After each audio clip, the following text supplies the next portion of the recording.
Imagine losing your father, your home, your title, and the person you love the most, all in one single night. Now imagine that isn't even the hardest part. Because today, Yona is about to lose the last piece of her old self, the beautiful red hair she treasured, the identity she clung to, the life she thought she would have. And by the end of this episode, she will learn that her destiny may have been written thousands of years ago. This is the episode 2 where Princess Yona's real journey begins. Welcome to Taco Tea Time, where we spill the tea on manga, manhwa, and webtoon stories. If you don't want to read hundreds of chapters, don't worry, I got you. Grab your tea, sit back, and let's get into the story. Last episode, Yona's entire world came crashing down. On the night of her 16th birthday, she witnessed her beloved cousin Suwon murder her father King Il. Before she could even process what happened, Hack arrived just in time to save her. Forced to flee the palace they once called home, Yona and Hack became fugitives in their own kingdom while Suwon seized the throne of Kuka. Now, with nowhere to go and enemies hunting them from every direction, the two continued their desperate escape. The morning after escaping Hiryuu Castle felt unreal. Yona still couldn't fully accept what had happened. Every time she closed her eyes, she saw her father's body lying on the floor. She saw Suwon holding the sword. She heard the sound of her world breaking apart.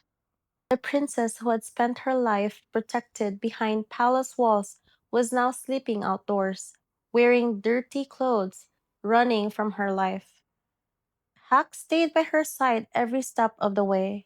He tried to keep her moving. He tried to keep her safe. But most importantly, he tried to keep her alive. Their destination was uncertain. The only thing they knew was that they couldn't stop moving. Before Hack brought Yona to the Wind Tribe, an important meeting had already taken place between the leaders of Koka's 5 tribes. With King Il dead and Suwon taking control of the capital, the tribe generals gathered to discuss the future of the kingdom and whether they would recognize the new king. One by one, the tribe leaders accepted Suwon's rule. Only one person refused to give a clear answer: General Wendok of the Wind Tribe. Although he had already retired, everyone still respected him as the Wind Tribe's leader. Instead of openly supporting Suwon, Mundok dismissed the discussion, saying that he was already too old and too tired to involve himself in matters like choosing a king. He reminded everyone that Hak was now the acting general of the Wind Tribe. If anyone should make that decision, it should be Hak, not him. Mundok then added something that surprised everyone in the room. He said that if Suwon had simply married Princess Yona and became king that way, he would have happily accepted him, offered his congratulations, and even prepared a wedding gift. But the situation now was completely different. He also pointed out that Hak had disappeared together with Yona. Knowing his grandson better than anyone else, Mondok believed there was no way Hak would abandon Hiryuu Castle without a good reason. Until he learned what had truly happened that night, he refused to blindly support Suwon's claim to the throne. Not long after, Hak brought Yona to the Wind Tribe, hoping they could remain hidden there for a while. To protect her identity, Hak introduced Yona as nothing more than a court lady in training. None of the villagers realized they were actually sheltering the missing princess of Kuka Kingdom, allowing her to stay without attracting unwanted attention.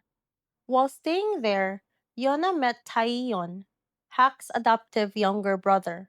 Like everyone else in the village, Taiyon looked up to Hak and was genuinely happy to see him return home.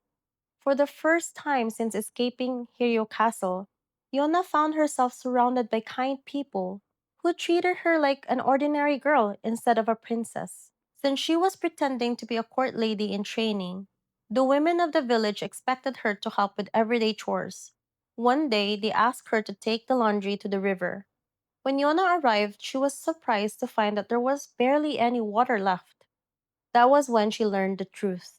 The fire tribe had deliberately diverted the river that supplied water to the wind tribe. It wasn't because of a drought or a natural disaster. The shortage had been created on purpose to pressure General Mondok into officially recognizing Suwon as the rightful king of Koka. As a result, it was the ordinary villagers who suffered the consequences. Faced with the possibility that his people would continue to suffer, Mondok eventually had no choice but to acknowledge Suwon's rule. It wasn't because he believed Suwon had done the right thing, but because protecting the people of the Wind Tribe came before his own personal feelings. Hak understood the burden his grandfather had been forced to carry. Seeing Yona again smile for the first time since fleeing the castle, Hak quietly decided that she would be safer if she remained in the Wind Tribe. For a brief moment, it looked like she might finally be able to live a normal, peaceful life again. But Yona had already made her decision. She refused to stay behind while Hak continued the journey alone. If Hak was leaving, then she was leaving too. From that moment on, it was no longer just Hak protecting the princess. Yona had chosen this path for herself. Together, they left the Wind Tribe once again. Meanwhile, news of the missing princess had spread throughout the kingdom. Soldiers searched everywhere. Tribe leaders began choosing sides. And anyone who found Yona could earn tremendous favor under the new king. Unfortunately, one of those people appeared sooner than expected. His name was Kang Taijun. Yona immediately recognized him. Before everything happened, Taijun had repeatedly tried to court her. To Yona, he had always been an arrogant and annoying noble from the Fire tribe. Back then, his attention had merely been irritating.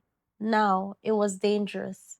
The moment Taijun recognized Yona, he realized exactly who stood before him: the missing princess, the daughter of the murdered king, the greatest political prize in Kuka.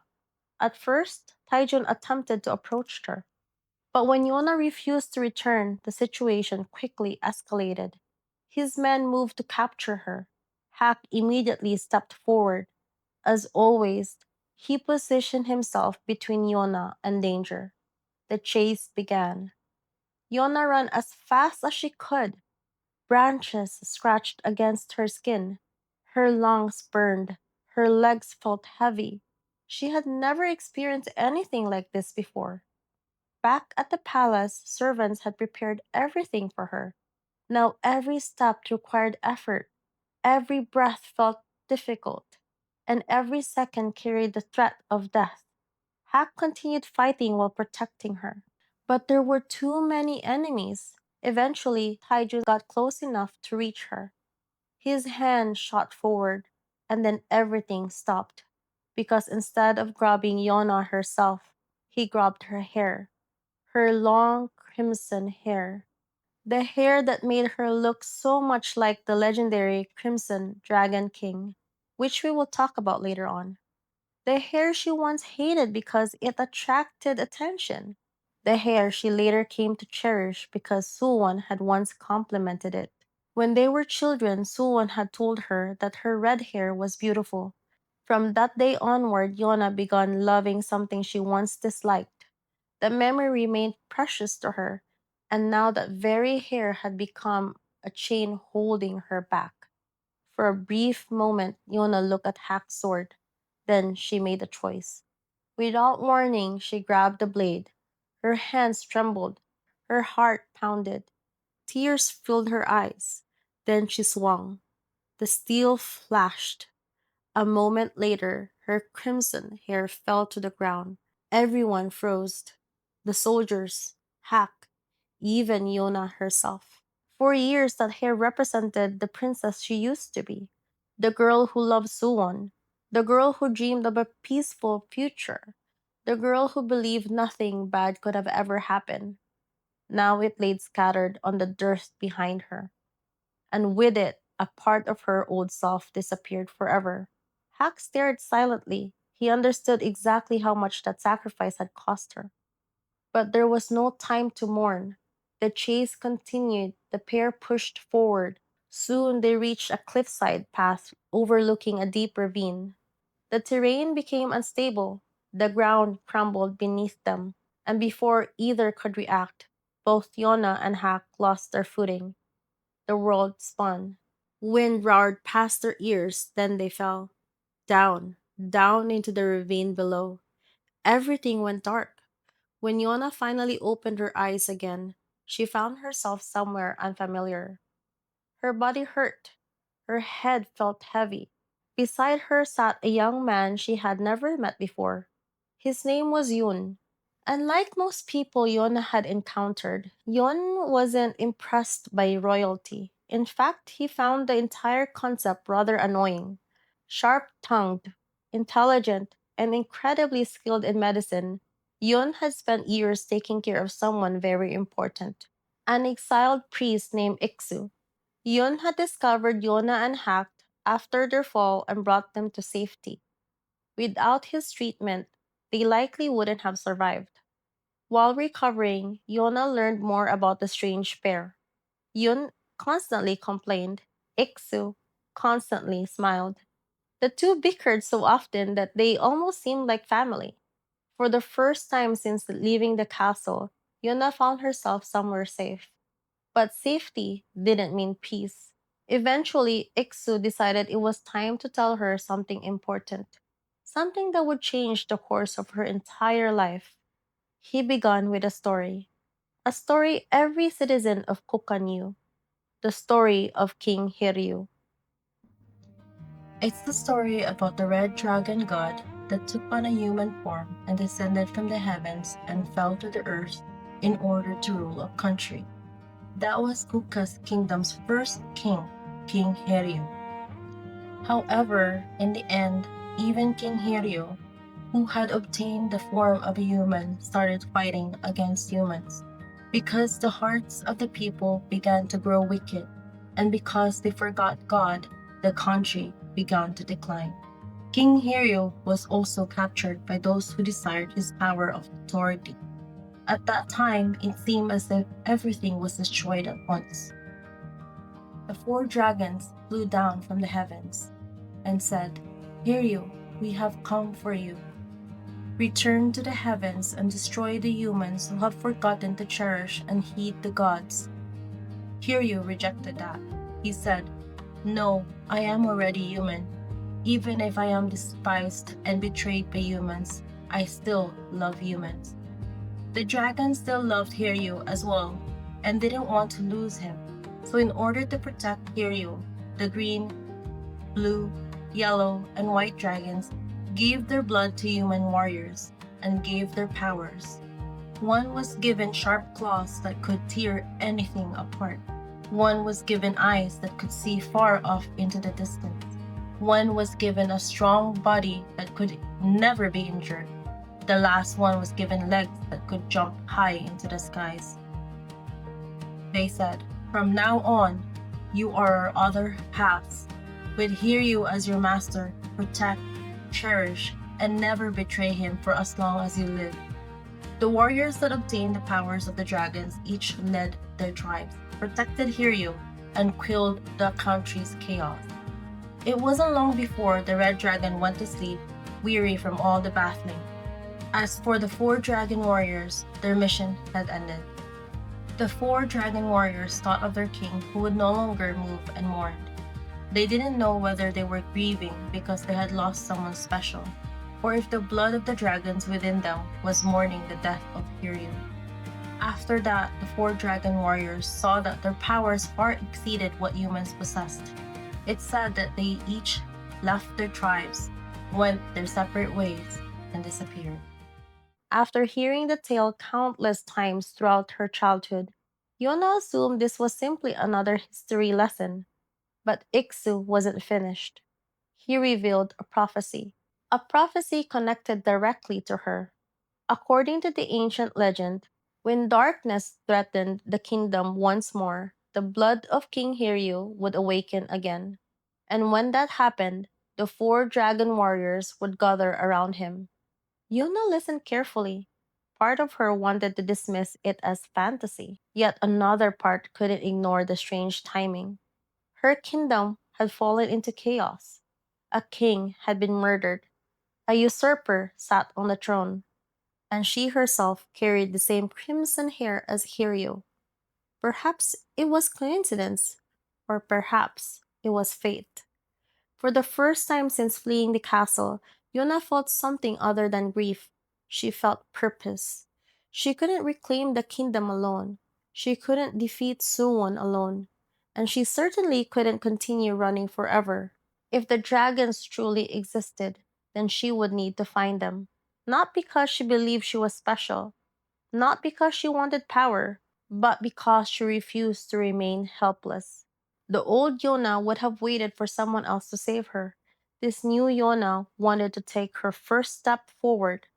Hak watched quietly as she made her decision. He had known her longer than almost anyone. He knew how much she had changed already. The sheltered princess who once depended on others was beginning to stand on her own feet. It wouldn't happen overnight.